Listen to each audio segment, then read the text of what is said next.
Keluarga adalah hal pertama yang kita miliki, tempat di mana kita berbagi suka dan duka.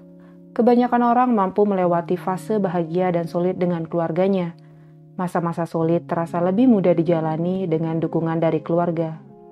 Namun tidak dengan remaja satu ini. Dia terbangun di suatu hari dan memutuskan untuk mengakhiri nyawa seluruh keluarganya. Bagaimana hal itu bisa terjadi? Begini kisahnya. Nehemiah Greyhoe adalah seorang remaja berusia 15 tahun. Ia memutuskan untuk mengambil nyawa ibu, ayah, dan 3 adik kandungnya. Setelah menghabisi semuanya, dia pergi ke gereja dan menyerahkan diri.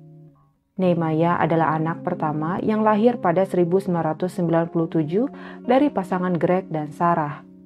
Greg memiliki 5 anak dari pernikahan sebelumnya. Greg dulunya sangat nakal, terlibat dengan geng dan obat terlarang. Namun dia berubah menjadi seorang Kristen yang taat selama berada di penjara California pada tahun 90-an. Dia memutuskan untuk mengabdikan diri di jalan Tuhan selama 13 tahun di pusat penahanan metropolitan Bernalillo County. Greg muda hidup dalam kemiskinan yang sangat ekstrim dengan ibu, saudara laki-laki, dan 2 saudara perempuannya. Walaupun dia telah meninggalkan masa-masa kriminalnya, dia tidak lepas dari tradisi yang diajarkan oleh keluarganya, yaitu bersikap kejam pada anak laki-laki. Ya, anak laki-laki di keluarga mereka harus diperlakukan sekeras mungkin untuk membentuk mentalnya menjadi pria tangguh, terutama dalam kondisi kehidupan yang tidak layak seperti ini. Greg dan Sarah adalah orang tua yang cukup keras dan ketat terhadap aturan. Anak-anaknya sudah mereka libatkan dalam komunitas gereja di Calvary, Albuquerque. Greg bekerja di sana sebagai pendeta selama bertahun-tahun. Anak-anaknya tidak boleh ada yang berpacaran sampai usia matang. Selain itu, Greg juga menyimpan senjata di rumahnya untuk persiapan jika terjadi perampokan. Anak-anaknya sejak usia dini sudah ia ajarkan cara menggunakan senjata. Para tetangga menggambarkan keluarga itu tidak penuh dengan cinta kasih karena anak-anaknya selalu bertindak seperti di bawah tekanan kedua orang tua mereka.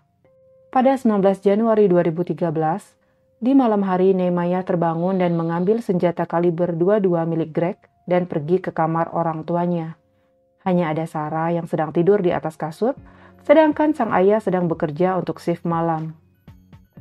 Tidak menunggu waktu lama, Nehemiah mengarahkan senjata dan menarik pelatuk tepat ke arah kepala ibunya. Dia sangat frustasi akibat bertengkar dengan ibunya pada malam sebelum itu. Dan sekitar pukul 1 malam, dia mengirim foto ibunya yang terkapar kepada pacarnya yang masih berusia 12 tahun. Tentu saja mereka berpacaran diam-diam karena aturan ketat sang ayah. Ternyata suara tembakan tadi membangunkan adik laki-laki Nehemiah, yaitu Zefania. Adiknya segera menuju sumber suara dan mendapati sang kakak di sana. Zefania bertanya dan Nehemiah memberitahu adiknya yang masih berusia 9 tahun apa yang sudah ia perbuat sambil mengangkat kepala ibunya. Pemandangan yang mengerikan itu membuat Zefania marah. Nehemiah yang melihat reaksi adiknya itu segera menembak kepala adiknya. Tidak lama setelah itu, ia bergegas menuju kamar kedua adik perempuannya. Hal yang sama ia lakukan pada Jill yang berusia 5 tahun dan Angelina yang berusia 2 tahun. Malam itu belum usai bagi Nehemiah. Ia segera mengganti senjatanya menjadi AR-15 semi-otomatis milik Greg dan menunggu kepulangan ayahnya dalam diam.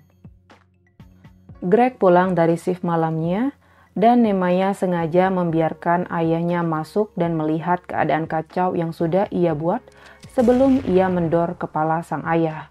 Setelah menghabisi seluruh keluarganya, Nehemiah mengisi lebih banyak amunisi ke kedua senjata yang telah ia gunakan. Ia akan membawa senjata itu ke minivan dan pergi ke Walmart untuk menghabisi lebih banyak orang lagi dan akan mati dalam baku hantam dengan polisi. Begitulah pemikirannya. Namun entah mengapa, ia mengurungkan niat dan memutuskan ke gereja lokal untuk bertemu pacarnya yang masih berusia 12 tahun itu. Entah apa yang dipikirkan pasangan ini, Mereka malah nongkrong di lapangan basket, kemudian berpindah ke taman di dekat gereja, dan juga mampir ke toko buku. Ternyata Nehemiah menyuruh pacar kecilnya untuk memberitahu orang-orang yang mereka temui bahwa seluruh keluarga Nehemiah telah tewas dalam kecelakaan mobil. Dan pada sore harinya, pendeta Justin Marbury merasa ada sesuatu yang ganjal karena ketidakhadiran keluarga Greg. Dan juga ia melihat tingkah aneh Nehemiah saat di gereja. Pendeta itu kemudian menanyai apa yang telah terjadi pada keluarganya. Yang dikatakan anak laki-laki itu hanyalah keluarganya sudah meninggal. Dia pulang dan menemukan keluarganya tidak bernyawa, tanpa menjawab pertanyaan pendeta kenapa ia tidak menghubungi polisi. Polisi segera datang setelah dihubungi oleh pendeta. Dan salah satu petugas, yaitu Vince Harrison, menyadari bahwa Nehemiah bersalah hanya dengan melihat gestur tubuhnya yang sangat dingin dan tenang. Vince dan Justin membawa Nehemiah ke mobil dan segera melaju ke rumah keluarga Greg. Saat itu Vince meminta anak itu untuk tetap di mobil selagi ia mengecek sendiri ke dalam. Tidak lama setelah itu, Nehemiah Greyho ditangkap dan dia mengakui pembunuhan itu. Dia bahkan mengakui niatnya untuk menghabisi nyawanya sendiri dan juga orang lain. Berdasarkan kata polisi, Nehemiah sangatlah dingin dan tenang ketika ditanyai, tapi berubah menjadi bersemangat ketika menceritakan video game yang ia gemari. Ia suka memainkan game kekerasan, dan semenjak itu ia berubah menjadi remaja yang pendiam. Keluarga besar Greg, seperti saudara perempuannya Annette, bibinya Regina, dan pamannya Eric, bersedia memberikan kesempatan kedua untuk Nehemiah. Mereka yakin hal ini berhubungan dengan kondisi mental dan psikologis anak itu, dan tentu saja dia bisa berubah. Namun, polisi menjabarkan bahwa Nehemiah mengakui rencananya lebih dari itu. Setelah menghabisi keluarganya, ia berniat melakukan hal yang sama pada keluarga pacarnya sebelum ke Walmart untuk menembak orang-orang di sana. Keluarga besar Nehemiah mencoba melawan polisi ketika Nehemiah setuju untuk berbicara dengan penyidik tanpa dampingan pengacara atau orang dewasa. Investigasi itu berjalan selama 90 menit, di mana ia menjelaskan kesukaannya kepada game kekerasan dan rencana pembunuhan massal itu.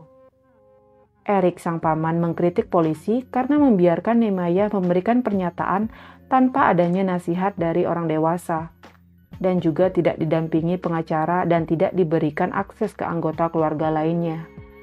Polisi membuat pengakuan Nehemiah sebagai bukti yang tentu saja menambah tuduhannya menjadi lebih tinggi. Eric terus menyalahkan polisi dan menganggap keponakannya hanyalah remaja usia 15 tahun yang ketakutan saat itu. Segala pernyataannya hanya didasari dari pertanyaan polisi. Apa yang sebenarnya ingin dilakukan Eric? Eric adalah seorang politisi dan di setiap pernyataannya ke media, ia meminta untuk tidak menggunakan Nehemiah sebagai pion untuk rating atau untuk mengatur kinerja politiknya. Keluarga yang lain menginginkan Nehemiah tidak diadili sebagai orang dewasa, dan akhirnya dia diadili sebagai seorang anak.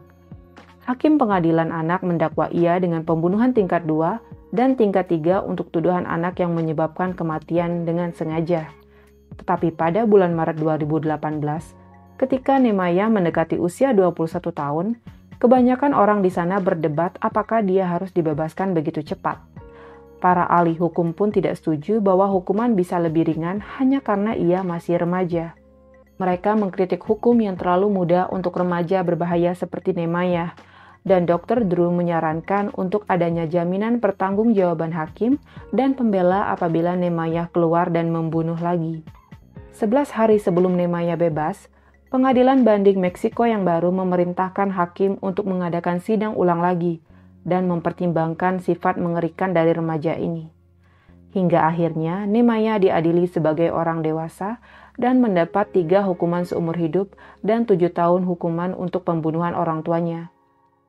Karena ia telah menjalani 7 tahun hukumannya, kini ia kembali menjalani hukuman 30 tahun penjara sebelum dibebaskan secara bersyarat.